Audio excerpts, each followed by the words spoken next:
असम के बढ़िया होटल में गुलशन छाबड़ा ने डेरा डाला। रात को वह लोग वहां पहुंचे थे और सुबह नींद से उठते ही गुलशन छाबड़ा ने विजय सिंह को बुलाया। विजय सिंह, यहाँ से हमें रवाना होने की तैयारी आज पूरी कर लेनी है। कल सुबह होते ही हम यहाँ से चल पड़ेंगे। जी। सफ़र के लिए हमें कुछ मजदूर जो सामान उठा सकें और एक दो गाइड चाहिए, गुलशन छाबड़ा ने गंभीर स्वर में कहा। 10 मील का हमें जंगली और पहाड़ी खतरनाक रास्ता तय करना है। रास्ते में कई आदमखोर कबीले हैं। ऐसे में रास्ता जानने वाला कोई आदमी चाहिए। मैं तलाश कर लूँगा। 10 मील का रास्ता है। कई दिन लग सकते हैं हमें वापसी में। खाने पीने के सामान की कमी न रहे और जो भी जरूरत का सामान तुम ठीक समझो इंतजाम कर लेना। गुलशन छाबड़ा का लहजा स्थिर था। हमें चकोआ नाम की बस्ती में जाना है। जाओ सारे इंतजाम करो। जी। विजय सिंह बाहर निकल गया। उसी समय बाथरूम का दरवाज़ा खुला और अपने गीले शरीर को बड़े टॉवेल में लपेटे नैना बाहर निकली। इस समय वह समंदर से निकली खूबसूरत चमकती मछली की तरह लग रही थी। उसे देखते ही गुलशन छाबड़ा मुस्कुरा पड़ा। ओ गुलशन डार्लिंग, तुम कितने अच्छे लग रहे हो। तुम भी तो मेरी जान लेने की कोशिश कर रही हो। हंसते हुए गुलशन छाबड़ा आगे बढ़ा और नैना को बाहों में बींच लिया। नैना के होठों से मीठी कराह निकली। गुलशन छाबड़ा उसे आज़ाद करता हुआ बोला, तुम कपड़े पहन लो, मैं थोड़ा सा काम निपटा कर आता हूँ। ओ, मैं बोर हो जाऊंगी, मेरे पास ही रहो ना गुलशन डार्लिंग। जरूरी काम है। हम खजाने के मालिक कब बनेंगे डार्लिंग? बहुत जल्दी। गुलशन छाबड़ा की आंखों में चमक उभरी। बहुत जल्दी ही हम खजाने के मालिक बन जाएंगे। लेकिन हम यहाँ से चलेंगे कब? कल सुबह। ओ, मेरा दिल जोरों से धड़क रहा है गुलशन डियर। खजाने की सोचकर मैं उड़ने लगती हूँ। गुलशन छाबड़ा ने मुस्कुराकर एक बार फिर नैना को बाहों में लिया। उसके बाद पलटकर बाहर निकलता चला गया। नैना जल्दी से आगे बढ़ी और एक तरफ रखी कलाई पर बांधने वाली घड़ी को उठाया जिसमें गुप्त तौर पर ट्रांसमीटर फिट था। उसने ट्रांसमीटर द्वारा हीरानंद जसनानी से फ़ोन पर बात की। साईं मेरी प्यारी चुईया, तू कहाँ मरी पड़ी थी नी? हीरानंद का स्वर उसके कानों में पड़ा। ट्रांसमीटर पर मुझे बात करने का मौका नहीं मिला था हीरानंद भाई। फिर तू हीरानंद को भाई बोलती है। बोल लेनी, बोल लेनी, बोल ले, अभी तो सब चलेगा। हीरानंद सिंधी का शांत स्वर नैना के कानों में पड़ रहा था। वह हरामी कहाँ है नी साईं? बाहर गया है और रात भर कमरे में ही था वड़ी तेरे साथ। हाँ, क्या कर रहा था वड़ी तेरे साथ? तू उसको बाई बाई नहीं बोलती का? नहीं, उसे डार्लिंग बोलती। तो मुझे भी डार्लिंग बोलनी। मैं तो तेरा पुराना। हीरानंद भाई, मेरी बात सुनो। बोलनी, तेरी आवाज़ बहुत प्यारी लगती है वड़ी। हम इस समय स्टार होटल में। मालूम है नी साईं, मैं तेरे पड़ोस के होटल में आधी रात से जमा हूँ। आगे बोल। गुलशन अपनी पार्टी के साथ कल सुबह यहाँ से रवाना हो रहा है खजाने के वास्ते। गुड न्यूज़ साईं, बहुत मज़ा आ रहा है तेरी बात सुनकर। पूरी बात सुनो, बीच में मत बोलो। जंगली और पहाड़ी रास्तों को पार करके, जो कि 10 मील का सफ़र पड़ता है, चकोआ नाम की आदिवासी बस्ती में पहुंचना है। लेकिन खजाना कहाँ है नी? उसकी खुशबू नहीं आ रही। मालूम नहीं मुझे जो पता चला वह मैंने तुम्हें बता दिया। लेकिन जहाँ तक मेरा अपना ख्याल है, खजाना चकोआ नाम की उस बस्ती के आसपास ही कहीं होगा। गुलशन इस सिलसिले में कोई बात नहीं कर रहा। वह खजाने तक पहुँचने में बहुत सावधानी इस्तेमाल कर रहा है। वो हरामी गुलशन है बड़ी, उससे तू भी सावधान रहना। अब कोई काम की बात हुई तो फिर बताऊंगी। बताना वड़ी, मैं तेरे को इनाम। नैना ने ट्रांसमीटर ऑफ किया और घड़ी को कलाई पर बांध लिया। शाम के 7 बज रहे थे कि उस छोटे से बाजार में एकाएक जगमोहन और विजय सिंह का टकराव हो गया। विजय सिंह जगमोहन को वहां देखकर अचकचा उठा। तुम? विजय सिंह के होठों से निकला। उल्लू के पट्टे, तू यहाँ भी आ गया, जगमोहन ने सख्त स्वर में कहा। विजय सिंह ने जल्दी से अपने पर काबू पाया। तुम यहाँ क्या कर रहे हो? विजय सिंह की आंखें सिकुड़ चुकी थी। मेरी तो ससुराल है, मैं तो यहाँ अपनी बीबी से। यहाँ असम में तेरा ससुराल है? क्यों, यहाँ क्या तेरी ही ससुराल हो सकती है? मेरी क्यों नहीं हो सकती? जगमोहन ने कड़वे स्वर में कहा। विजय सिंह उसे घूरता रहा। तू यहाँ क्या करने आया है? कहीं मेरी बीबी को। मैं सब समझ रहा हूँ, विजय सिंह ने दांत पीचे। तू सब समझ गया, जगमोहन ने मुस्कुराकर कहा। मतलब कि तू समझ गया कि मैं तेरी बीबी। देवराज चौहान भी यहाँ है। विजय सिंह की आंखें सिकड़ी हुई थी। हाँ, यही है, बुलाऊं क्या? विजय सिंह ने कुछ नहीं कहा। जगमोहन को घूरता पलटकर वहां से चला गया। 32 वर्षीय असमी युवक ओची, माँ और 22 वर्षीय जवान बहन के साथ 2 कमरों के छोटे से मकान में रहता था। घर का सारा बोझ उस पर था और वह करता कुछ नहीं था। मेहनत मजदूरी करके जैसे तैसे इतना पैसा ले आता था कि घर में दोनों वक्त की 2-2 रोटी सारे खा सकें। वह 8वीं पास था और समझदार भी था, परंतु ओची को पैसा कमाने का कहीं से मौका नहीं मिल रहा था। वह जानता था कि गरीबी में पला और गरीबी में ही मर जाएगा। भला उसकी किस्मत में पैसा कहाँ? यही सोचकर वह टूटे थके मन से जिंदगी बिता रहा था। इस समय सुबह के 11 बजे थे और घंटा पहले ओची सोया उठा था। नहा धोकर वह तैयार हुआ तो बहन ने नाश्ते के तौर पर प्लेट में सूखी रोटी और पानी का गिलास उसके सामने रख दिया था। ओची ने नाराजगी भरी निगाहों से अपनी बहन को देखा, फिर मुंह फेरकर उठ खड़ा हुआ। किसी को कह भी क्या सकता था ओची? आखिर घर का खर्चा पानी चलाना उसकी ही जिम्मेदारी थी। यह नाश्ता तुम कर लेना, दोपहर का काम चल जाएगा। तभी ओची की 55 वर्षीय माँ ने भीतर प्रवेश किया। ओची, माँ का स्वर गंभीर था। तुम्हें इस तरह खाना छोड़कर नहीं उठना चाहिए। तुम जो पैसा घर में देते हो उससे हम तुम्हें खाने को बढ़िया देते हैं। बाद में जो बचता है वह हम खाते हैं। मैंने कुछ कहा तो नहीं था। तूने बिना कुछ कहे ही कह दिया था बेटे। चल नाश्ता कर, बैठ जा। मन नहीं है माँ, मैं। अब तू माँ का कहना भी नहीं मानेगा। ओची ने माँ के दुखी चेहरे पर निगाह मारी, फिर नाश्ता करने बैठ गया। ओची बेटे, आज तेरी बहन के ससुराल वाले आए थे, माँ ने कहा। वह शादी करने को जोर दे रहे थे। कहते थे 4 साल हो गए रिश्ता तय हुए, अब और नहीं ठहर सकते। अगर 3 महीनों में शादी न हुई तो वह रिश्ता तोड़ देंगे। तेरी बहन की जिंदगी का सवाल है ओची। ओची सिर झुकाए सूखी रोटी पानी के साथ गले में निगलता रहा। कुछ कर बेटा, अगर यह रिश्ता टूट गया तो बहुत बुरा होगा। मैं तो। माँ, सिर झुकाए ओची बोला। शादी में 20,000 कैश देना पड़ेगा, 10-15 हजार ऊपर का खर्चा। 30-35 हजार में कहाँ से लाऊं? घर में तो महीने का 800-900 रुपया रो धो कर लेकर आ पाता हूँ। ओची, अब 20 नहीं 30 देना पड़ेगा।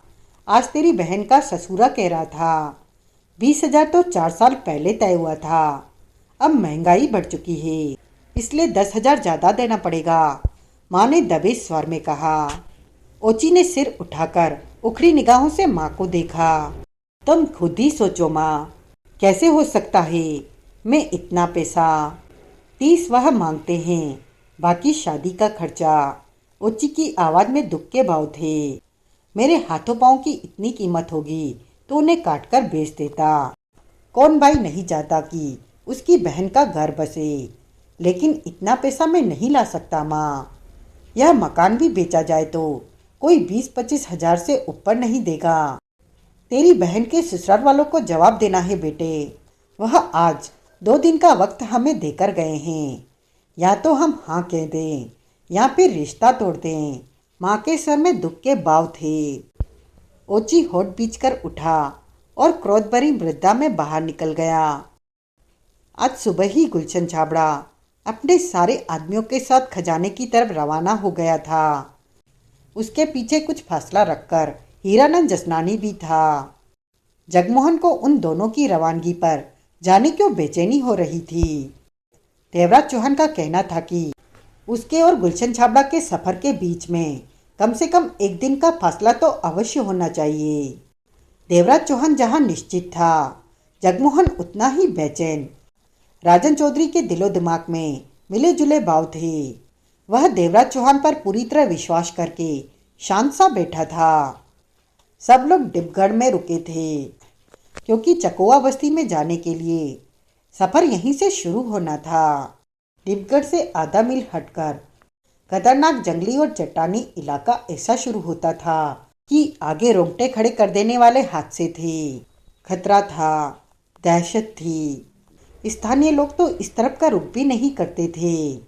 खामखा जान से जाना किसे पसंद था। गुलशन छाबड़ा और हीरानंद जसनानी को साथ चलने के लिए जो मजदूर और गाइड मिले थे, उसके लिए उन्हें भारी कीमत चुकानी पड़ी थी। देवराज चौहान का रवाना होने का इरादा कल था, इसलिए आज वह किसी समझदार गाइड और सामान उठाने के लिए मजदूरों का इंतजाम कर लेना चाहता था। जगमोहन ने यह इंतजाम अपने सिर पर लिया और होटल से बाहर आ गया था। हल्की हल्की खिली धूप थी। जगमोहन सड़क पर टहलने वाले अंदाज में आगे बढ़ने लगा। उसकी पैनी निगाह हर तरफ घूम रही थी। जगमोहन साथ चलने के लिए किसी ऐसे गाइड का इंतजाम करना चाहता था जो पूरा नहीं तो थोड़ा बहुत ही सही लेकिन रास्ते से वाकिफ हो, ताकि रास्ते में उन्हें कोई खास तकलीफ न हो। पूछताछ करने पर ही वह ऐसे किसी आदमी की तलाश कर पाएगा। कुछ आगे जाने पर उसने सड़क के किनारे पुलिया पर जिस इंसान को देखा, पाया वह अकेला ही था जो चिंता में डूबा अपनी किस्मत को कोस रहा था। जगमोहन आगे बढ़ा और पुलिया में उसकी बगल में बैठ गया। ओची ने उसे देखा, फिर मुंह घुमा लिया। क्यों भाई, जगमोहन बोला, तुम तो यहाँ के लोकल रहने वाले लगते हो। ओची ने गर्दन घुमाकर जगमोहन को गहरी निगाहों से देखा। अगर तुम्हें मेरे लोकल होने से तकलीफ हो रही हो तो डिबगढ़ छोड़ देता हूँ, ओची तीखे स्वर में बोला। यार, तुम तो यूं ही नाराज हो रहे हो। जगमोहन मुस्कुराया। अच्छा यह बताओ, 500 रुपया कमाना चाहते हो? ओची फौरन सीधा होकर बैठ गया। हाँ, क्या करना होगा मुझे 500 रुपया पाने के लिए? ओची जल्दी से बोला। उस तरफ करीब आधा मील दूरी से जंगली इलाका शुरू होता है ना? हाँ, ओची ने गहरी निगाहों से जगमोहन को देखा। उस जंगल में जाना है, करीब 10 मील आगे। तुम कोई ऐसा गाइड दिला दो जो जंगल के उस रास्ते के बारे में जानता हो। ऐसा कर दो, 500 तुम्हें मिल जाएंगे। ओची ने आंख सिकोड़कर जगमोहन को देखा। वह पहाड़ी देख रहे हो? ओची ने कड़वे स्वर में सामने की तरफ इशारा किया। हाँ, जगमोहन ने असमझता भरी निगाहों से पहाड़ी की तरफ देखा। उस पर कितनी देर में चढ़ जाओगे? पास ही है, मेरे ख्याल में 1 घंटे में चढ़ जाऊंगा। क्यों? तो जल्दी से उस पहाड़ी पर चढ़ो और दूसरी तरफ खाई में छलांग लगा दो, कोई दिक्कत नहीं होगी। इससे आसान मौत मिल जाएगी। तुम्हें मेरी इस सलाह के 500 रुपये दे देने चाहिए। मैं समझा नहीं, तुम कहना क्या चाहते हो? जगमोहन ने होठ सिकोड़े। जिस जंगल में तुम जाने की सोच रहे हो, वहाँ बुरी और दर्दनाक मौत मिलेगी। कोई रोने वाला भी नहीं होगा। यहाँ आसान मौत मिलेगी और रोने देने वाले भी मिल जाएंगे। ओची का स्वर बेहद तीखा था। मेरी बात समझ में आ गई होगी। तुम्हारा मतलब है कि जंगल में खतरे हैं।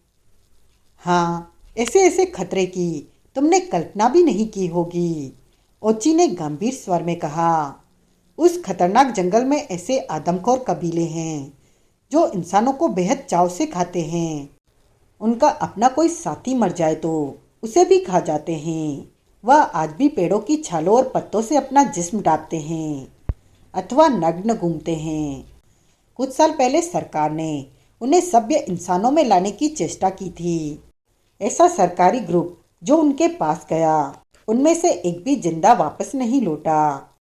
उन आदमखोर आदिवासियों ने उन सबको खा लिया। ऐसे में लाशों के मिलने का सवाल ही नहीं उठता था। यह सब होने पर सरकार ने फोर्स भेजी। सप्ताह बाद आधी फोर्स ही बुरे हाल में वापस लौटी।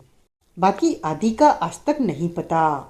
और जो बचकर आए, उनकी दहशत से भरी बातें सुनकर तो दोबारा किसी ने उस तरफ जाने का रुख नहीं किया।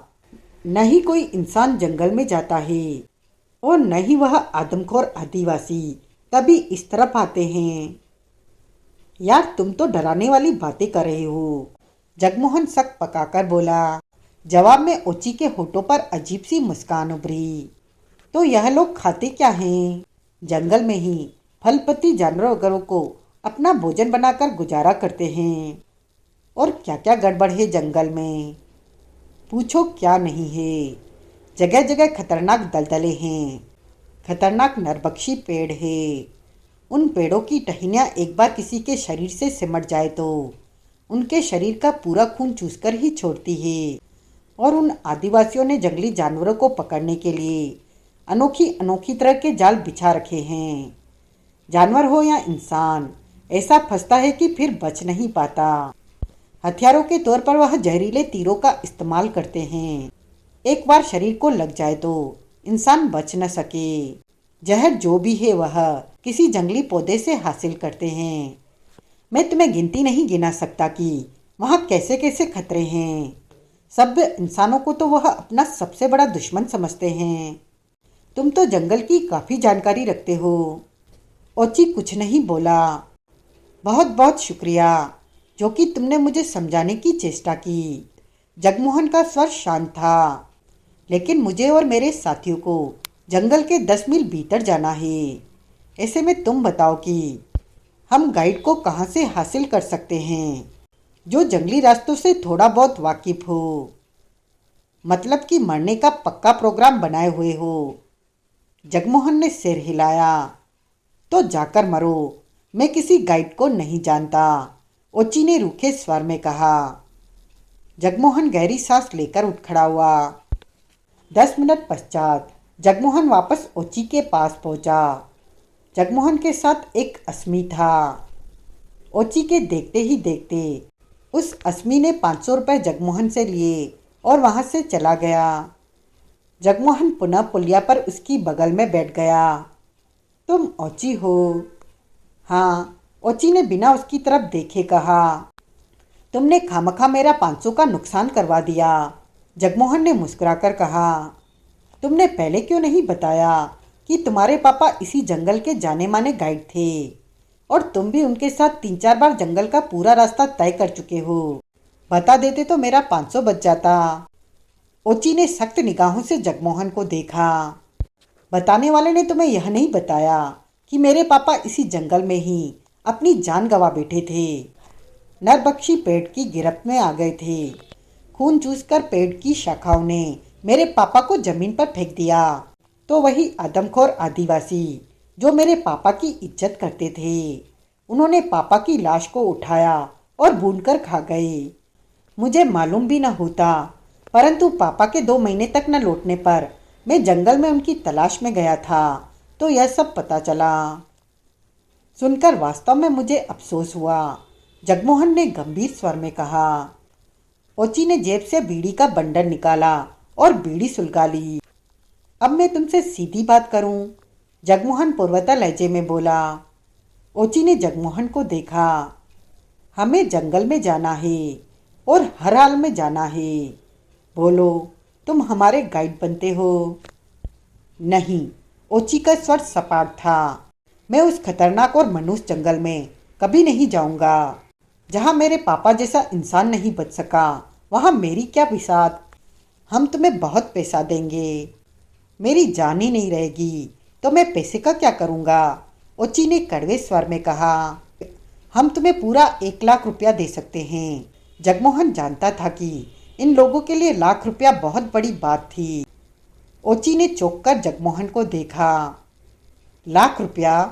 1 लाख रुपया? ओची के होठों से निकला। हाँ, जगमोहन अपने शब्दों पर जोर देकर बोला, इतना पैसा तुम जिंदगी भर नहीं कमा सकते। सोच लो, ऐसा मौका बार बार हाथ नहीं आता।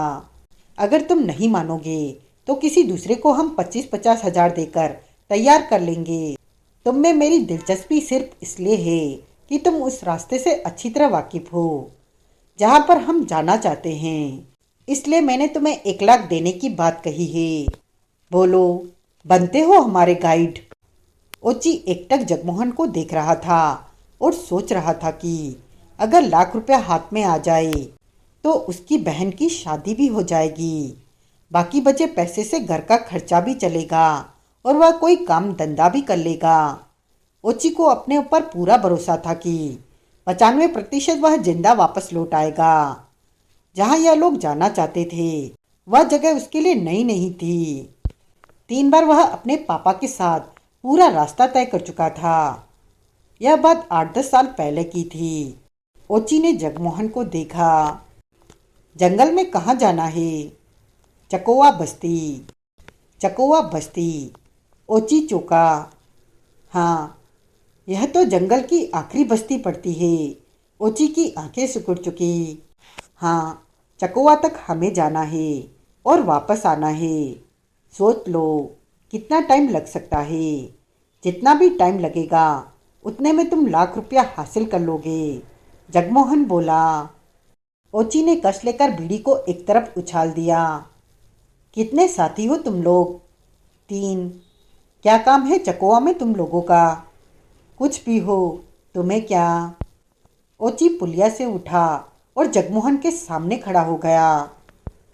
तुम ठीक कहते हो, तुम्हारे काम से मुझे कोई मतलब नहीं होना चाहिए। ओची का स्वर गंभीर था। लेकिन मैं समझ रहा हूँ तुम लोग चकोवा में क्या करने जा रहे हो। क्या करने? जगमोहन की आंखें सिकुड़ी। खजाना लेने, एकाएक ओची कड़वी हंसी हंसा। तुम्हें कैसे मालूम? जगमोहन की आंखें सिकुड़ चुकी। मुझे सब मालूम है, ओची ने दांत पीचकर कहा। मेरे पापा किचोनी बताया करते थे कि चकोवा कबीले में इतना बड़ा खजाना है कि इंसान तमाम उम्र उसे गिन नहीं सकता। तुम्हें मालूम है खजाना कहाँ है? नहीं, ओची ने सिर हिलाया। मेरे पापा ने यह सब कुछ बताया, लेकिन यह नहीं बताया कि चकोवा कबीले में खजाना कहाँ है। मेरे पापा को पता था मैं गर्म खून हूँ। कहीं जवानी के जोश में खजाना लेने चकोवा ना पहुँच जाऊँ और बेमौत न मारा जाऊँ। इसका मतलब तुम्हें यह तो मालूम है कि चकोवा कबीले में खजाना है, लेकिन खजाना कहाँ है यह तुम्हें नहीं मालूम। जगमोहन के स्वर में गंभीरता भरी हुई थी। हाँ, ठीक कहा तुमने, ओची ने सिर हिलाया। वैसे यह बात छिपी नहीं है कि चकोवा में अथाह खजाना है। यहाँ के हर पुराने लोग जानते हैं और नए लोग मजाक समझते हैं। कईयों ने चकोवा पहुंचकर खजाना पाने की कोशिश भी की, परंतु उनके जंगल में प्रवेश होने के बाद ना तो उनकी खबर मिली और ना ही उनमें से कभी कोई वापस लौटा। जगमोहन गंभीर निगाहों से ओची को देख रहा था। तुम लोग अगर चकोवा की तरफ गए तो रास्ते में कहीं भी किसी हादसे का शिकार या फिर किसी आदमखोर कबीले के हाथ लगकर बेमौत मारे जाओगे। ₹1,00,000 कम नहीं होता, लेकिन मैं ₹1,00,000 के खातिर तुम लोगों को मौत के मुंह में नहीं बेचना चाहता। अभी भी वक्त है, उस खतरनाक जंगल में मत जाओ। जगमोहन के चेहरे पर दृढ़ता भरी सख्ती सिमट आई। बेकार की बात छोड़ो, हम वहाँ जाएंगे क्योंकि वहाँ दौलत है। अच्छी बात है, वहाँ मेरी जान को ना के बराबर खतरा है क्योंकि मैं किचोनी का बेटा हूँ। मेरे पास कुछ है जो मुझे आदिवासी आदमखोर कबीले वालों से बचाता रहेगा। मैं चाहता था कि तुम लोग बेमौत न मरो, लेकिन अगर मरना ही चाहते हो तो मरो, परंतु साथ चलने की मेरी शर्त है। क्या? वैसे तो मुझे मालूम है, खजाना पाना तो दूर, तुम लोग उसे देख भी नहीं सकोगे। फिर भी अगर मिल जाता है तो थोड़ा बहुत मुझे भी देना होगा। ओची मुस्कुराया। कितना थोड़ा बहुत? थोड़ा बहुत, वही तो मैं पूछ रहा हूँ। थोड़ा बहुत कितना होता है? जगमोहन का स्वर तीखा हो गया। ज़्यादा नहीं, क्षण भर सोचकर ओची बोला, सिर्फ इतना कि जितना मेरी जेबों में आ जाए। बाद में इससे ज़्यादा तो नहीं कहोगे? नहीं। फिर यह मत कहना कि हाथ खाली है, मुट्ठियाँ भर लूँ। नहीं कहूँगा। मंजूर है। तो निकालो लाख रुपया, ओची बोला। पहले? हाँ, रास्ते में मैं मर गया तो क्या मेरी लाश पर रखोगे? कम से कम मरने से पहले लाख रुपए अपनी माँ को तो दे जाऊं कि मेरी मौत के पश्चात वह भूखी न मरे। जगमोहन ने क्षण भर सोचा और फिर सिर हिलाकर बोला, ठीक है, मेरे साथ चलो। पास ही में होटल है, वहाँ तुम्हें पैसे मिल जाएंगे। लेकिन पैसे देने के पश्चात मैं तुम्हें अकेला नहीं छोड़ूंगा। तुम कहीं माल पानी लेकर दिवाली मनाने न खिसक जाओ। जवाब में ओची ने मुस्कुराकर सिर हिला दिया। देवराज चौहान, जगमोहन, राजन चौधरी और ओची ने अगले दिन 9 बजे के करीब जंगल में प्रवेश करते हुए अपनी खतरनाक यात्रा का आरंभ किया। वह लोग गुलशन और हीरानंद से एक दिन लेट थे। उन्होंने कल जंगल में प्रवेश किया था और देवराज चौहान की पार्टी ने करीब 18-30 घंटे बाद जंगल में प्रवेश किया था। साथ में 6 मजदूर थे, जिसका प्रबंध ओची ने ही किया था और बदले में ओची ने उन मजदूरों को उचित रकम पहले से ही दिलवा दी थी। उन मजदूरों में से 4 ने पानी के बड़े बड़े कैन सिर पर उठाकर रखे थे, 5वें ने खाने का बड़ा थैला और 6ठे मजदूर ने 2 तंबू उठा रखे थे। मजदूरों को छोड़कर सबके पास हथियार थे, परंतु ओची ने खास तौर से उन्हें हथियार इस्तेमाल करने से सख्ती से मना कर रखा था। ओची का कहना था कि किसी भी कीमत पर हथियार इस्तेमाल न किए जाएं। जगमोहन और राजन चौधरी ने कंधों पर कपड़ों की बड़ी बड़ी गांठें उठा रखी थी। उनके भीतर कपड़े थे। कपड़ों की गांठें साथ ले जाने के लिए ओची ने ही कहा था। कपड़ों की गांठें साथ ले जाने में उसका क्या मतलब था, यह उसने नहीं बताया था, परंतु देवराज चौहान समझ गया था। देवराज चौहान के पास चकुआ बस्ती पहुंचने का जो नक्शा था, उसे बाहर निकालने की जरूरत ही नहीं पड़ी थी, क्योंकि ओची खुद किसी नक्शे से कम नहीं था। खतरनाक घने जंगल का रास्ता शुरू हो गया था और ओची यहाँ के जरे जरे से वाकिफ था। सबसे आगे सावधानी से ओची चल रहा था और पीछे देवराज चौहान और बाकी सारी पीछे बराबर चल रहे थे। एक ऐसा खतरनाक सफर शुरू हो चुका था जिसके अंजाम से हर कोई बेखबर था। वड़ी हीरानंद जसनानी बगल में चल रहे अपने खास आदमी रोशनलाल को देखकर बोला, यह जंगल है कि अंधेरे का बंद डिब्बा। साईं, हीरानंद को तो लगता है कि वह वक्त से पहले ही मर जाएगा नी। कुछ रोशनी डालनी रोशनलाल। रोशनलाल की तो अपनी रोशनी गुल थी। जसवानी साहब, सब ठीक हो जाएगा। रोशनलाल ने घबराकर बेतुका सा जवाब दिया। क्या ठीक हो जाएगा नी? अभी तो सब ठीक ठाक है वड़ी। तू क्यों खराब करता है साईं? हीरानंद जसनानी के साथ रोशनलाल सहित 12 आदमी थे, 2 गाइड थे और 12 मजदूर, जिन्होंने ढेर सारा सामान उठा रखा था।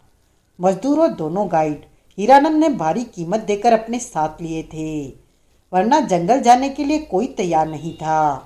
जंगल का सफर आरंभ किए उन्हें 30 घंटे के ऊपर का समय हो चुका था। लगातार इतने चलते रहने के कारण सब थककर चूर हो गए थे। तभी दोनों मजदूरों ने उठा रखा सामान नीचे रख दिया। अब और नहीं चला जाता, मजदूर ने ऊंचे स्वर में कहा। कुछ आराम चाहिए हमें। एक मजदूर का स्वर सुनते ही अन्य सब मजदूरों ने भी सामान नीचे रख दिया। एक छोटा सा काफिला रुक गया। हीरानंद जसनानी ने थके अंदाज में सब पर निगाह मारी। रोशनलाल ने, सब थक गए हैं, आराम कर ले साईं, झंडे यहीं गाड़ ले। फौरन ही मजदूरों ने उठा रखे तंबू लगाने ठोकने शुरू कर दिए। आसपास हर तरफ घना जंगल ही जंगल था। आसमान की तरफ उठे पेड़ों ने आसमान को छिपा रखा था, जिसकी वजह से बेहद मध्यम सी रोशनी आ रही थी। सूरज निकला हुआ था, परंतु सूर्य की एक किरण भी उन फैले पेड़ों को चीरकर भीतर न आ पा रही थी।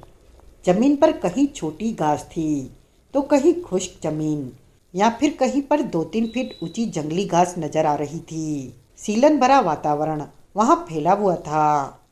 जसनानी साहब, रोशनलाल जंगल में आसपास देखता हुआ बोला, मैं जरा आसपास नजर मारा हूँ।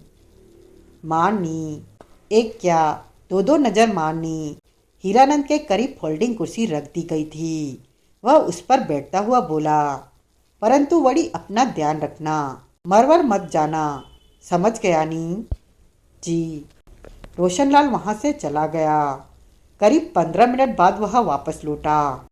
हाथ में बड़ा सा प्लास्टिक का केन थाम रखा था। हीरानंद उसे देखता हुआ बोला, वड़ी यह टोकरा लेकर कहाँ घूम रहा है नी? जसनानी साहब, यह केन उस तरफ पड़ा मिला है। इसमें अभी भी पानी की चंद बूंदें बाकी है। हीरानंद जसनानी ने होठ सिकोड़कर केन हाथ में लेकर देखा। फिर 2 पलों के बाद कुर्सी पर बैठे ही बैठे उसे उछाला और जोरदार जूते की ठोकर मारी। केन उछलकर दूर जा गिरा। रोशनलाल ने, वह हरामी गुलशन का ही केन है। उसे प्यास ज्यादा लग रही होगी। मतलब कि हम ठीक रास्ते पर है वड़ी। अपने यह गाइड चौकस हैं। चकवा बस्ती का ठीक रास्ता जानते हैं नी? जी हाँ। हरामी गुलशन की खोपड़ी पकड़नी है नी, छोड़ना नहीं है उसे। चिंता नहीं करना रोशनलाल जी, मैं तुम सबके पीछे हूँ वड़ी। हरामी गुलशन नजर आए तो उस पर छलांग लगा देना वड़ी। चिंता नहीं करना, मैं तुम सबके पीछे हूँ। हीरानंद जसनानी के चेहरे पर खतरनाक भाव आ रही थी। बहुत हरामी है नी अपना गुलशन, साला खजाना लेने आ रहा है। हीरानंद सिंधी के होते तो ऐसा हो नहीं सकता। रोशनलाल हीरानंद जसनानी के सुर्ख चेहरे को देखता रहा। जानी, कमर सीधी कर ले, 2 घंटे बाद यहाँ से भाग लेंगे साईं। रोशनलाल सिर हिलाते हुए वहां से हट गया। उस साली चुईया ने अभी तक ट्रांसमीटर नहीं मारा। हीरानंद जसनानी ने बड़बड़ाते हुए कलाई पर बंधी घड़ी पर निगाह मारी, जिसके भीतर ट्रांसमीटर मौजूद था।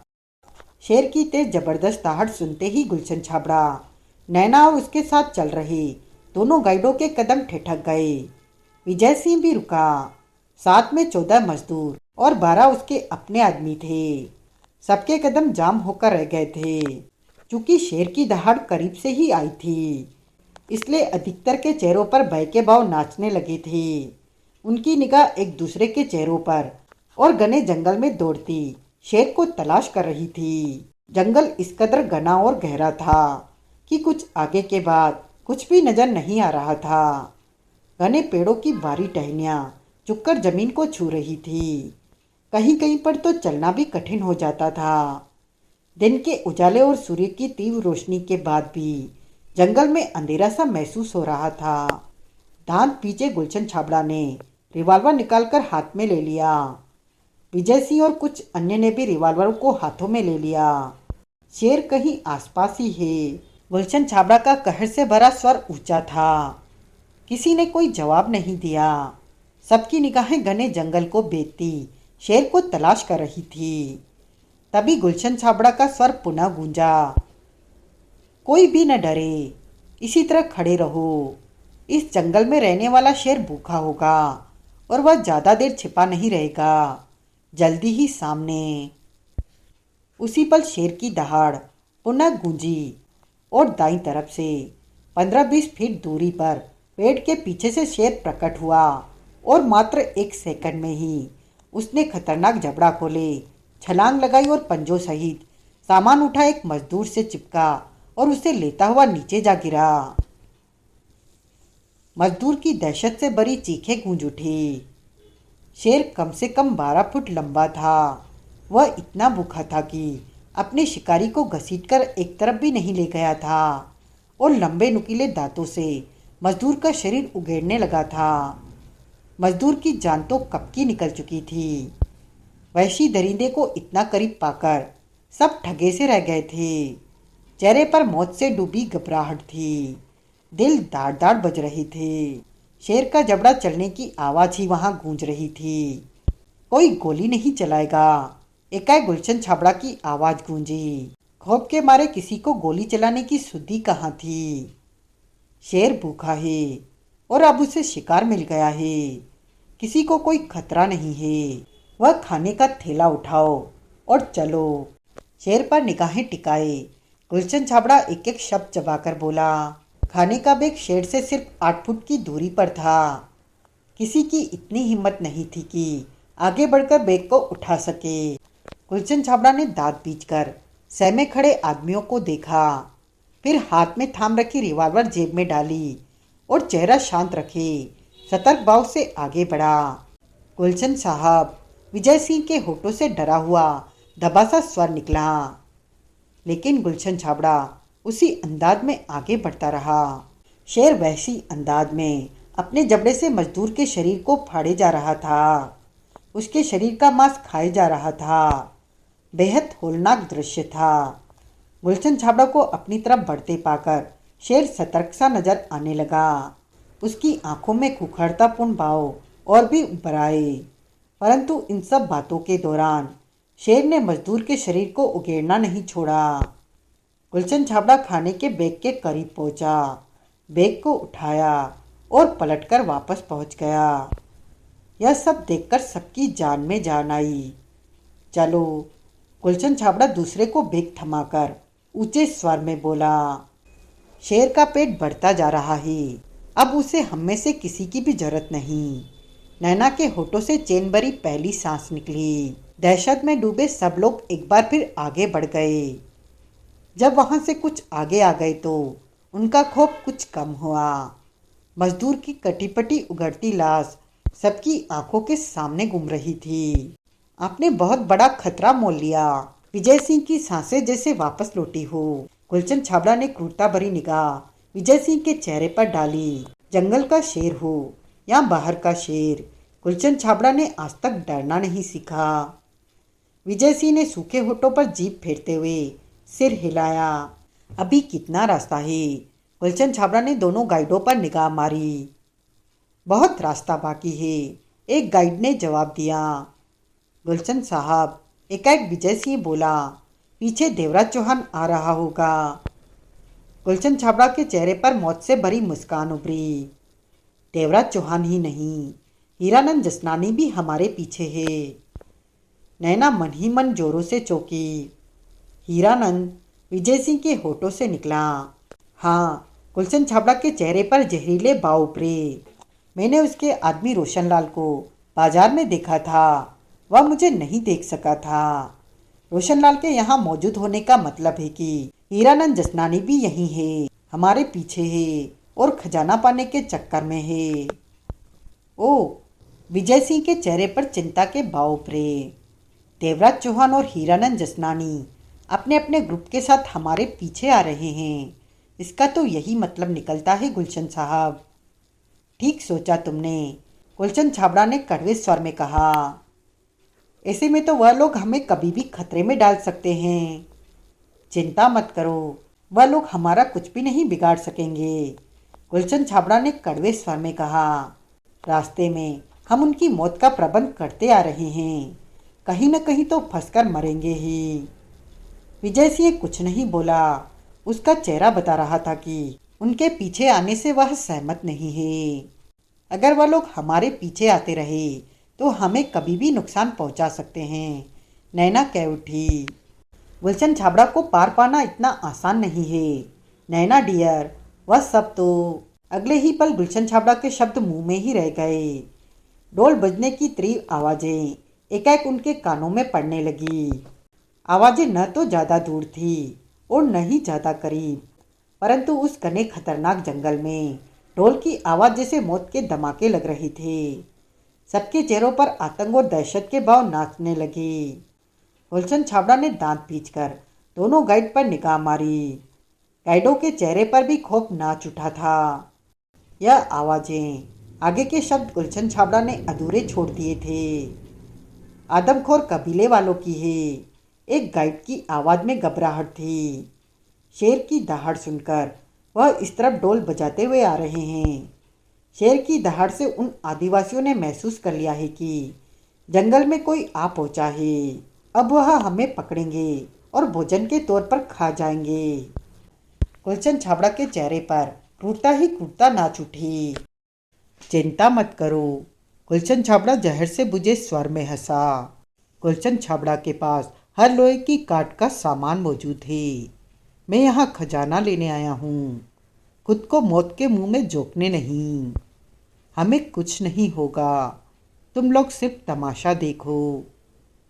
लेकिन नैना ने कुछ कहना चाहा। खामोश रहो, गुलशन छाबड़ा गुर्राया। नैना ने होठ बींच लिए। डोल रूपी मौत के धमाके हर पल करीब आते जा रहे थे। देवराज चौहान अपनी पार्टी के साथ साथ आगे चल रहा था। ओची उसके साथ था। कभी वह एक कदम पीछे हट जाता तो कभी बराबर आ जाता। जगमोहन आराम से चंद कदम पीछे चल रहा था। राजन चौधरी जगमोहन के बराबर रहने की चेष्टा कर रहा था। सूर्य ढलने का समय नज़दीक आता जा रहा था, इसलिए घने जंगल में फैला प्रकाश अब अंधेरे में बदलने लगा था। गर्मी और पसीने से बुरा हाल हो रहा था उनका। राजन चौधरी ने अपने पुराने कोट में से सामान निकालकर जेबों में ठूसा और गर्मी से बचने के लिए कोट को एक तरफ फेंक दिया। कोट उतार देने पर राजन चौधरी को राहत सी महसूस हुई। किसने की हिम्मत है कि इस खतरनाक रास्ते को पार करके जाने कैसे वह खजाने तक जा पहुंचा था। अब एक किसने विसने की छोड़ जगमोहन ने मुंह बनाकर राजन चौधरी को देखा। यह सोच कि अगर कृष्णा न आता तो हमें भी यहाँ आने की तकलीफ न उठानी पड़ती। साला वह क्या आया, हमें भी यहाँ का रास्ता दिखा गया। खुद तो सलामत वापस चला गया और अभी हमारा पता नहीं क्या होता है। यह बात तो है, राजन चौधरी ने व्यंग्य से कहा। सारी गलती किसने की ही है। सो तो है, किसने ने तुम्हें यह तो नहीं कहा था कि तुम भी वहां तक पहुंचो। क्या मतलब? मेरा मतलब है कि अभी भी वक्त है, वापस चला जाए ताकि खजाना तू हड़प ले। जगमोहन ने उखड़े स्वर में कहा। देख भाई, मैं अगले ही पल आगे कुछ आवाज़ें सी आई। ध्यान आगे की तरफ आकर्षित हुआ और जो नजर आया सब सन्न रह गए। देवराज चौहान आगे चलता हुआ ऊंची से बातें कर रहा था। हम ठीक रास्ते पर चल रहे हैं, कहीं रास्ता भूले तो नहीं? देवराज चौहान ने ओची से पूछा। रास्ता ठीक है, ओची आसपास निगाह मारता हुआ बोला। हालांकि मैं सिर्फ 3 बार ही इस रास्ते पर आया हूँ, लेकिन 3 बार बहुत होते हैं। मेरे पापा ने मुझे ऐसी तरकीब समझा रखी है जिसमें कि रास्ता पहचाना जा सके। कैसी तरकीब? वह नहीं बता सकता। वह तरकीब मेरे पापा की सालों की मेहनत है, ओची ने कहा। जवाब में देवराज चौहान के होठों पर मुस्कुराहट उभरी। आखिरी बार तुम्हारे पापा कब इस जंगल में आए थे? करीब 6 साल पहले, ओची के स्वर में दुख के भाव उभरे। और जब वह चकुआ बस्ती से वापस आ रहे थे तो रास्ते में नरबक्षी पेड़ों की खतरनाक मजबूत शाखाओं ने उन्हें अपने कब्जे में कर लिया। जबकि नरबक्षी पेड़ों की उन्हें काफ़ी हद तक पहचान थी, लेकिन धोखे में आ गए थे पापा। सारा खून चूस लेने के बाद ही पापा को उन मजबूत शाखाओं ने छोड़ा था।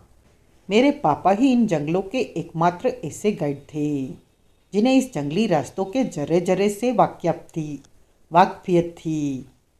यहाँ का आदमखोर कबीला हो या दूसरा, सब उन्हें इज्जत देते थे। जब भी वह जंगल में आते तो रातें कबीलों में ही बिताते थे। इसकी एकमात्र वजह यह थी कि बचपन से ही उन्हें जंगल में घूमने का शौक पैदा हो गया था। 6 साल की नासमझ उम्र में पहली बार वह जंगल में प्रवेश कर गए थे। यूं ही घूमते घूमते रास्ता भटक गए, फिर 2 महीने बाद वापस लौटे। उन्होंने बताया था कि जंगल के आदिवासियों ने प्यार से रखा, बतौर बच्चे की तरह, और फिर जंगल के बाहर के रास्ते पर ही छोड़ दिया था। उसके बाद पापा अक्सर जंगल में आ जाया करते थे। कभी किसी कबीले में रहते तो कभी किसी कबीले में।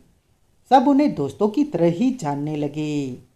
ऐसा ही करते करते वह बड़े हो गए और रोटी पानी कमाने के लिए गाइड बन गए इसी जंगल के। किसी पर्यटक को जंगल में घुमाना होता तो वह उसे लेकर आते और जंगल में घुमाकर सुरक्षित वापस ले जाते। मेरे पापा की मौजूदगी में कोई भी आदिवासी कबीला या फिर आदमखोर की बस्ती उन्हें कुछ न कहती, या फिर आदमखोर की बस्ती उन्हें कुछ न कहती। और पापा इन जंगली लोगों के लिए अक्सर तोहफे लाते रहते थे, कभी कपड़े तो कभी कुछ। यह सब पाकर जंगली लोग और भी खुश होते। देवराज चौहान के होठों पर मुस्कुराहट उभरी, जैसे कि तुम इन गठरियों में जंगली लोगों के लिए तोहफों के रूप में कपड़े ले आए हो। हाँ, मेरे पापा बहुत समझदार थे।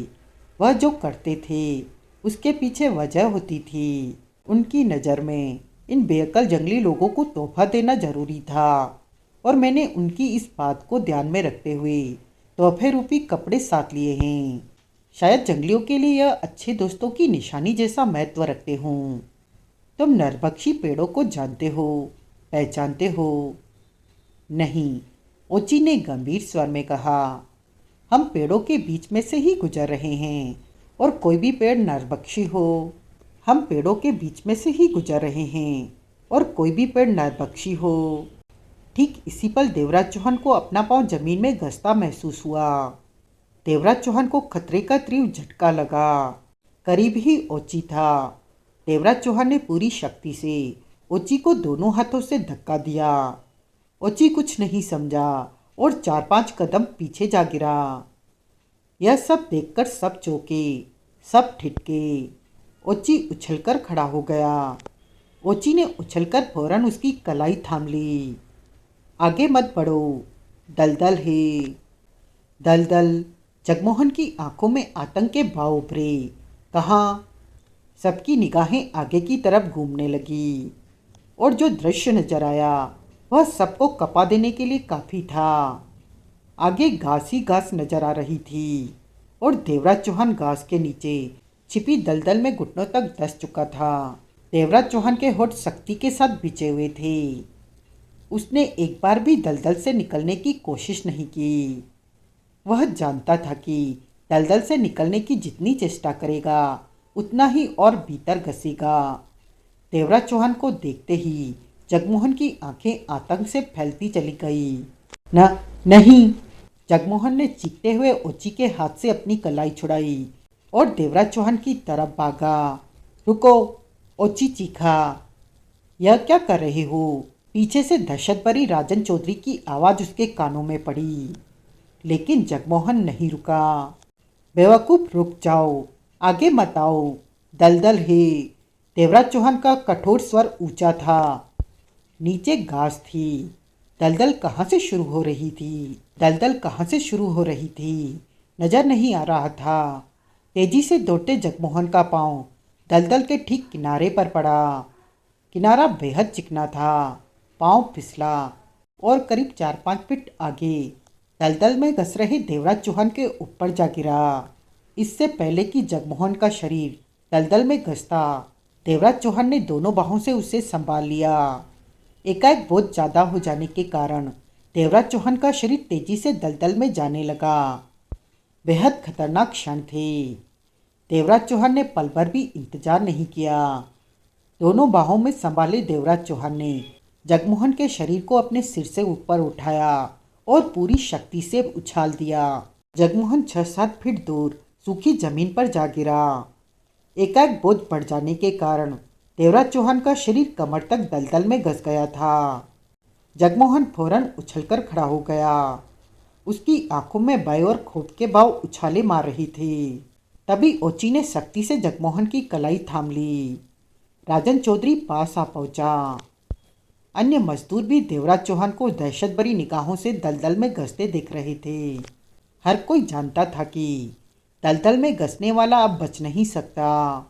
ओची, जगमोहन दहशत भरे स्वर में बोला, कुछ करो, बचाओ इसे।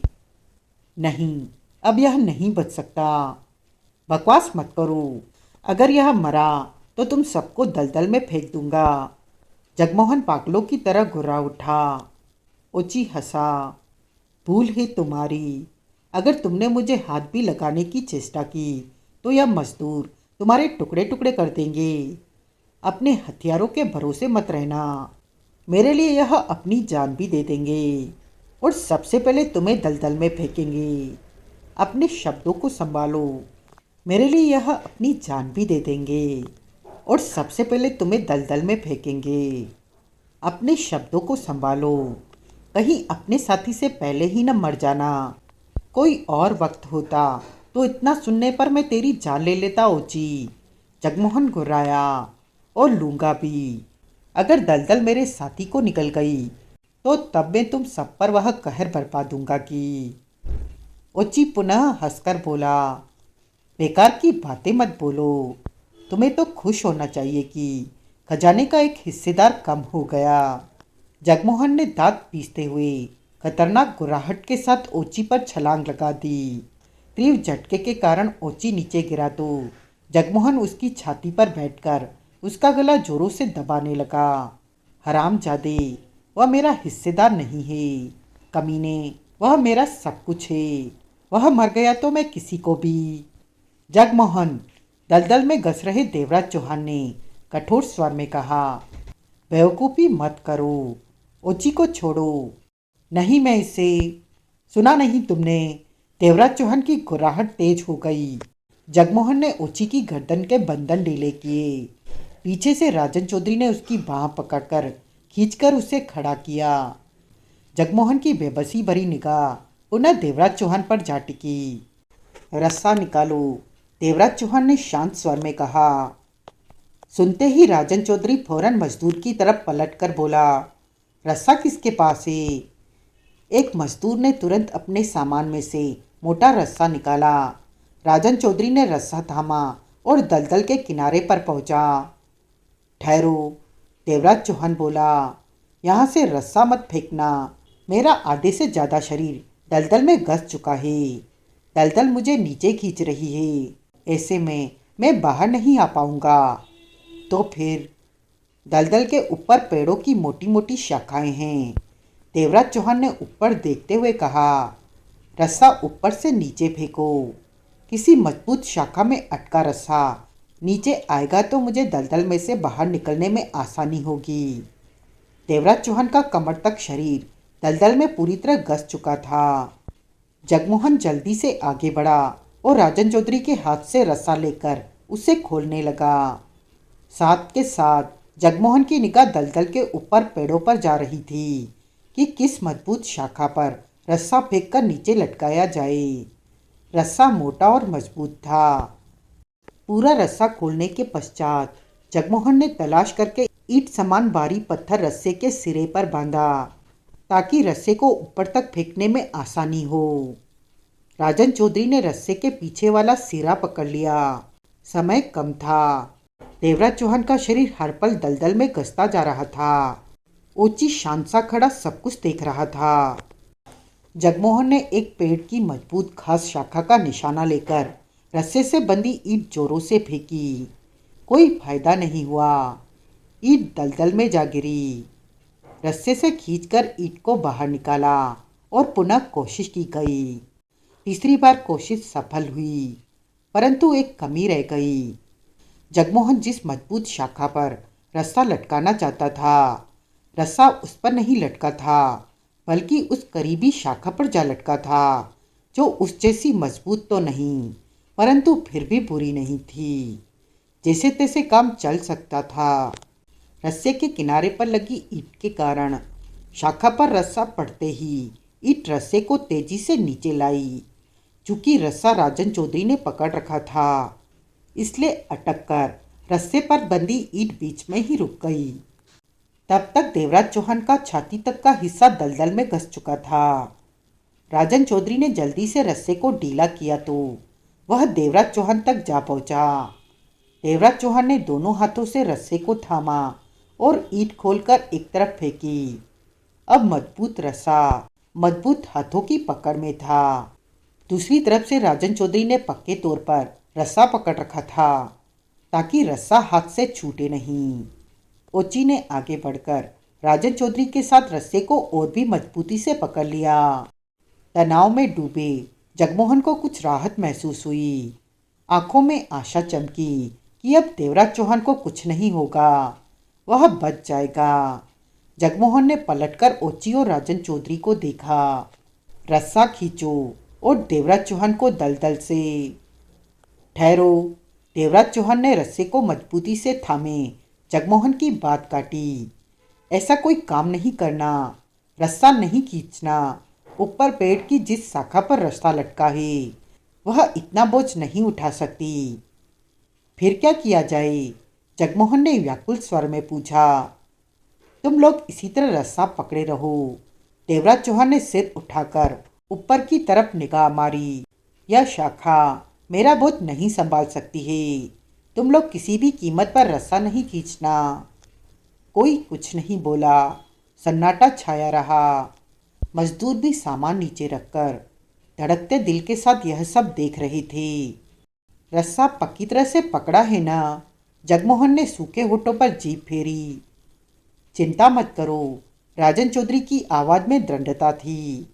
रस्सा खींचना नहीं। ओची और राजन चौधरी ने सिर हिला दिया। उसके बाद देवराज चौहान ने दलदल पर पड़ी छोटी छोटी घास को हटाकर सबको दिखाया। घास तोड़कर दलदल के ऊपर डाली गई है ताकि आने वालों को दलदल का पता न चले। जगमोहन के दांत पिच गए। यह काम उस हरामी गुलशन छाबड़ा का होगा। वह ऐसी घटिया हरकत। जगमोहन खामोश हो गया। देवराज चौहान ने दोनों हाथों से रस्सा थामे ऊपर चढ़ना शुरू कर दिया। ऐसा करना भी आसान काम नहीं था। नीचे से दलदल की पकड़ थी जो उसे अपनी तरफ खींच रही थी और ऊपर से रस्से के दम पर जो लगा रहा था कि दलदल से बाहर निकल सके। इन दोनों बातों में सबसे खतरनाक बात तो यह थी कि जिस मोटी शाखा से रास्ता लटक कर आ रहा था वह शाखा कमजोर थी। ज़्यादा और भारी वजन से वह कभी भी टूट सकती थी। करीब आधा घंटा लगा देवराज चौहान को अपनी कोशिश में कामयाब होने के लिए। इस बीच उसके हाथ तक छिल गए थे जब वह रस्से पर था। छाती तक शरीर और बाहें दलदल के कीचड़ में सनी पड़ी थी। ओची और राजन चौधरी ने पूरी शक्ति के साथ रस्से का सिरा थाम रखा था। दलदल के ऊपर रस्सा थामे देवराज चौहान बेहद धीमी धीमी गति से हिलने लगा था। 10 मिनट की चेष्टा के बाद रस्से का झूलना तेज हो गया और फिर रस्सा झूलता जब किनारे की तरफ आया तो देवराज चौहान ने फौरन रस्सा छोड़ा और सूखी जमीन पर जा गिरा। सबने चैन की सांस ली। जगमोहन के चेहरे पर तो ऐसी खुशी थी कि बयान नहीं की जा सकती। राजन चौधरी ने रस्सा छोड़ा और वहीं नीचे बैठकर गहरी गहरी सांसें लेते हुए बीड़ी सुलगा ली। ओची ने रस्सा वापस खींचा और मजदूर को बुलाकर रस्सा लपेटकर उसे वापस रखने को कहा। देवराज चौहान होठ भींचे अपनी सांसें संयत करने की चेष्टा कर रहा था। तुम ठीक हो? बिल्कुल ठीक हो? जगमोहन ने पूछा। देवराज चौहान ने हल्की सी मुस्कान के साथ सिर हिला दिया। मैं उस हरामी गुलशन को छोड़ो, देवराज चौहान ने कहा। वह तो यह सब करेगा ही क्योंकि उसे मालूम है हम पीछे आ रहे हैं। इसलिए हमें हर कदम पर सावधानी का इस्तेमाल करना चाहिए। आगे भी ऐसा कुछ किया हो सकता है। जगमोहन दांत पीछे उठा। मैं यहाँ दलदली बदबूदार कपड़े धोने के लिए पानी का कैन। रहने दो, यह पीने का पानी है, इसे खराब नहीं करना है। लेकिन तभी ओची करीब आया और बोला, आगे पहाड़ी इलाका है, वहाँ तालाब पड़ता है, उसका पानी कभी नहीं सूखता, वहाँ पर नहा धो लेना, कल सुबह तक वह तालाब आ जाएगा। एकाएक जगमोहन ने कड़वी निगाहों से ओची को देखा। तुम इस जंगल के गाइड हो, यहाँ का हर रास्ता जानते हो। लाख रुपया हड़प कर बैठ गया साला। क्यों? ओची मुस्कुराया। तुम्हें मालूम नहीं था कि यहाँ दलदल है। तुम तो दलदल का कभी कोई एक ठिकाना नहीं रहता। एक जगह सूखती है तो दूसरी जगह आ जाती है। वैसे भी मैं कई सालों के बाद इस जंगल में आया हूँ। ओची के होठों पर मुस्कुराहट थी। मेरी नज़रों में तो तुम लोग 50,000 भी लेने के काबिल नहीं हो। लाख 50 के चक्कर में मत पड़ो। अपने दोस्त से अक्ल लो। इतनी खतरनाक जानलेवा दलदल में भी फंस जाने के बाद उसने हिम्मत नहीं हारी। वह बचा है तो अपनी अक्ल और मेहनत से बचा है। तुम तो अपने होश खो बैठे थे, लेकिन इसने अपने होश नहीं खोए। अगर यह भी अपने होश खो देता तो अब तक दलदल में गुम हो चुका होता। ओची की इस बात के जवाब में जगमोहन कुछ नहीं कह सका और कुछ देर बाद उनका सफ़र पुनः शुरू हो गया।